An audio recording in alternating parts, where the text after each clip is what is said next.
Reggie, in the letter, Paul insists that the church is one body, but, we can look around and see so many different denominations and ways to view Scripture.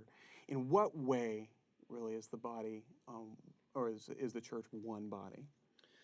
Well, Rob, it's a good and it's a painful question, and yet it's a hopeful question. Paul points to one head of the church, and I think we have to believe that there is a way that He, the Lord, has of standing above all the divisions that we see, and somehow seeing it all as being His bride. Different facets of the church seem to be given the ability to reflect different aspects of His truth and His being. That being said, it's still a sad thing. I don't think that Paul and the other apostles, for that matter, envisioned there being separate churches. Paul really resisted that idea in 1 Corinthians when he just said,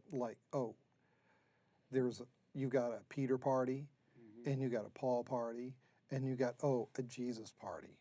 And he was so much against this the centrifugal energy that we've seen characterizing the church over the centuries.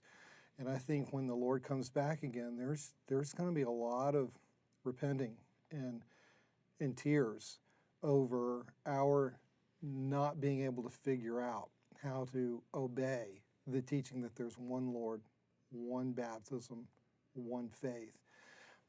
But that being said, because we live in an already and a not yet situation, a situation in which the Lord simply does not seem to have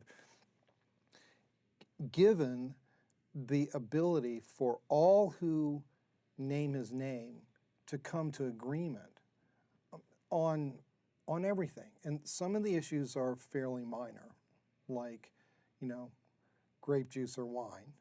And others are fairly major, like when a believer decides who's really in charge of that decision, God or the believer. And it's almost like there is this divine, mysterious logic that is just above all of our logics. And there is this sinful propensity within all of us that the closer you get to really realizing how spectacular one part of God's truth is, you're a hair's breadth away from heresy.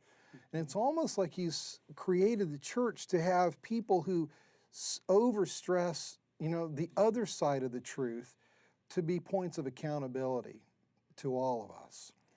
And Paul gave us chapters like Romans 14 and 15, where he said, in the face of issues that we can get a lot of energy over, that we need to learn to appreciate that you and I are going to disagree on some things. And I need to respect the fact that you are His servant, not my servant. You answer to Him.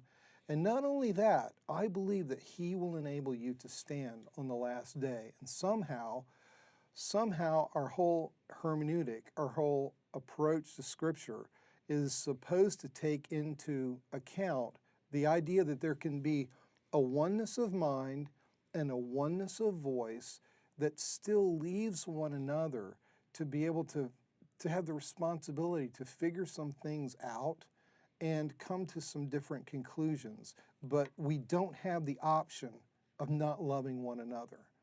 And we don't have the option of not seeing the blood of Christ as being a stronger bond than our different persuasions on some issues.